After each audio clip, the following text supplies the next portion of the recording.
there you are. Your donations really do make a difference. And a big thank you to Cass and to Joe for telling us their stories. And if you have been affected by any of those issues, please go to our website for links where you can get some help and advice. And of course, this is only one of the reasons why Comic Relief needs your help. At least 40% of your donations will be spent right here in the UK, and the rest going to projects in some of the poorest communities in Africa. And remember, wherever you do live in the UK, you are likely to be within just 20 miles of a Comic Relief funded project. So, James and Joe, would you do us the honours and give the numbers, please? Yeah, to donate £5, text the word HELP to 70205. Or to donate £10, text HELP to 70210. Those texts will cost your donation plus your standard network message charge, and all of your donation will go to Comic Relief. You must be 16 or over, and please do ask the bill payer's permission. For full terms and conditions, more information, or to donate any amount you like online, please go to bbc.co.uk/Red Nose Day. Now, Joe, you are, of course, involved in hosting duties. Did you? I liked it. We're going to be meeting a baby very shortly. Hosting duties. You've been preparing since you were a baby for this moment, right? Yeah, not quite a baby, but yeah. I was at school. I always watched it as a kid. It's sort of mad that I'm doing it. It's been a clerical error. I shouldn't be doing it, really. But yes, at school, at one point I used spray red paint on my hair to have red hair for it. I should have done on my nose, really, but I thought the hair was better. And then the deputy head said that I had to wash it out, so I went to the toilet, and this sort of turned to a bright ginger, which is, you know, a lovely colour. Nothing wrong with that. It went down my neck, so I had like a ginger neck, which is not a great look. No.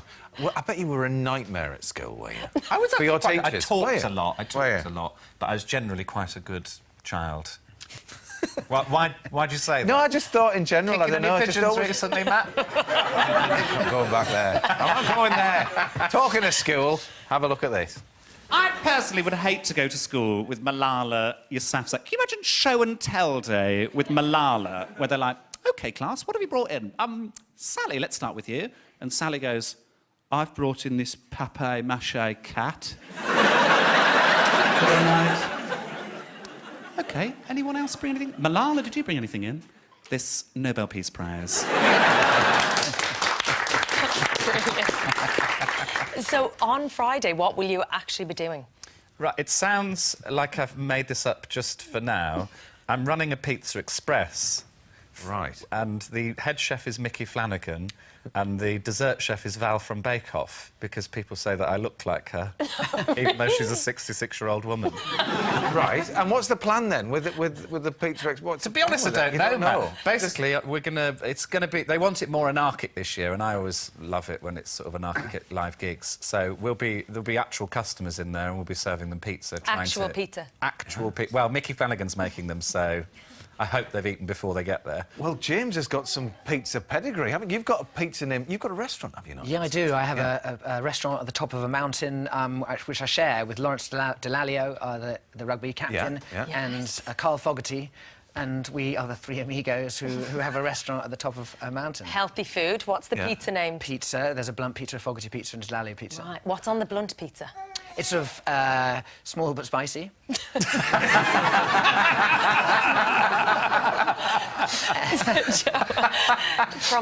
From small but spicy, I hope you'll be serving some of them. What were you doing today as part of Comic Relief? Oh, yes, I'm covered in mud, and I've got it on your sofa. I apologise. I've been to a project in Dudley. I'm from the Midlands, but I don't talk like it, because I'm better. But I was in Dudley today at an amazing project. It's called the Sycamore Adventure Centre, and Comic Relief have funded them in part, and it was wonderful. I was playing on their...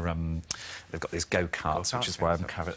There's a picture of me. Yeah, we saw you. Ludicrous on a go-kart. Yeah, and it was brilliant.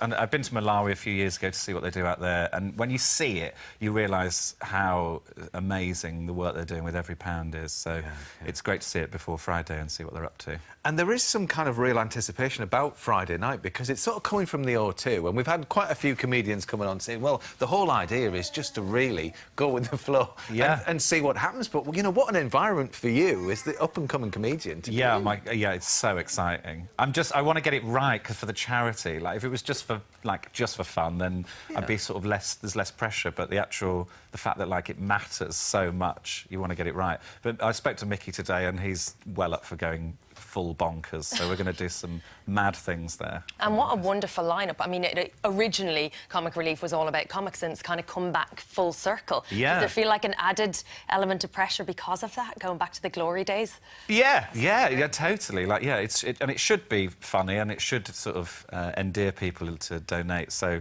there's amazing people from my generation, and then amazing people from, you know, the first people that were doing. And we've heard a rumour about some sort of a take on La La Land.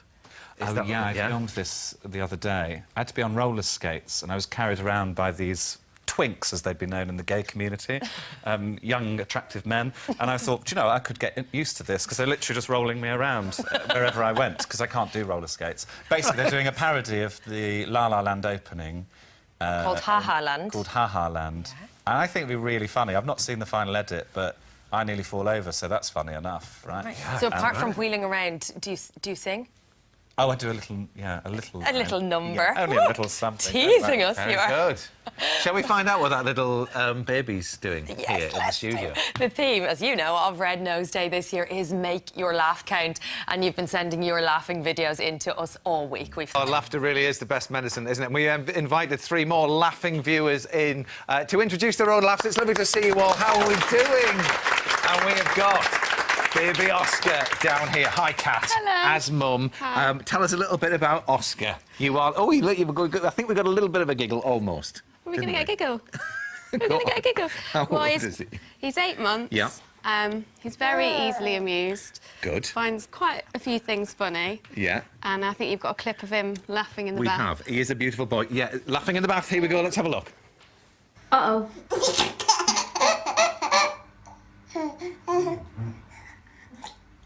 Uh-oh. Oh, well, Joe, that hearty laugh came off the back of uh-oh. His word of the week this week is sockies. Do you want to give it a go? A bit of practice for Friday. Yeah, let's see how this goes. Sockies! I think I've terrified him. Oh, we did. We got a little something. We got a little something. Baby Oscar, you play with that red nose. Can you get it? Yeah, shove it in your mouth, put it on your nose, whatever. It doesn't really matter. Thank you so much. Thank You you. have a nice little cuddle there, and we'll say hi to Chris. Chris, where have you come from? Hi, Matt. I'm from Sway in the New Forest. OK, and if you would like to introduce a clip, please. Yeah, this is a very, very wet weekend in the 2K with my mate, Steve. OK?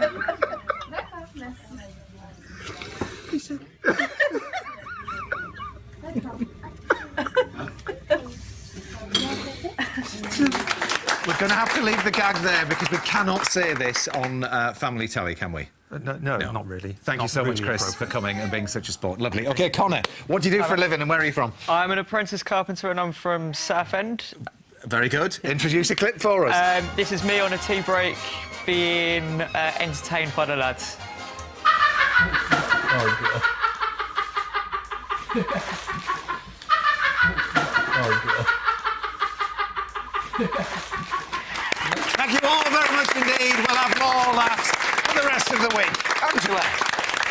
What a great spokesperson. Absolutely. Well, firefighters Julie, Nikki and Gina have joined us here. Thank you for coming in. You're welcome. Julie, for you, this was kind of a second career, really, wasn't it? It was, yeah. I joined the fire service to work for the media team 15 years ago, and actually seeing operational female firefighters, it really inspired me. I used to look at them and think, yeah, I could do that.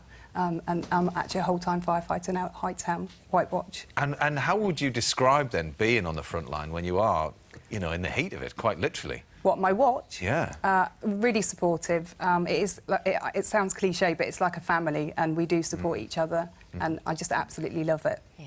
And what Nikki, about... you have 2 jobs, don't you? Yeah, so my day job is actually a hairdresser, and Right. then when I'm not in the salon, I'm on call, local in the community in Lyndhurst. So yeah, it's a real contrast of the two, but I absolutely love both, luckily, so... it's A good. real mix. And what did your family think of that mix? I think my mum was worried to start off with, but I sort of said to her I wouldn't be put in a situation where they thought it was going to be, you know, risky. I know that's part of the job, but not to worry. they've just been so supportive and so proud. Brilliant. And Gina, I mean, Danny is such an inspiration, just hearing her talk there and thinking of all the generations that are going to be inspired by her. Absolutely. She's always been an inspiration for me. When I joined 15 years ago, I joined the Women in the Fire Service network, and she's always been at the end of the phone when you've needed a little bit of advice, a little bit of mentoring. She's always been there, cracking. Yeah, well, I'm sure there'll be a lot of budding firefighters watching that. Now, very soon, I know you three are excited about this. James is going to be performing for us live outside, so you can go and get warmed up in a minute, because it's about 4 minutes away. All right. Before that, Carrie Grant has met up with another hitmaker to discover just how she made her dreams come true. Oh, you were doing a bit of a routine. You did it. You're doing the routine. Anyway, Joe, listen, thanks ever so much indeed. Really nice to see you. Good luck with Comic Relief. Oh, yeah, thank Friday you. night, start 7 o'clock here on BBC One. We'll be here tomorrow talking to Arlene Phillips and Maureen Lippman. But now, singing us out with Bartender from his new album, which is out on Friday, it's James Blunt.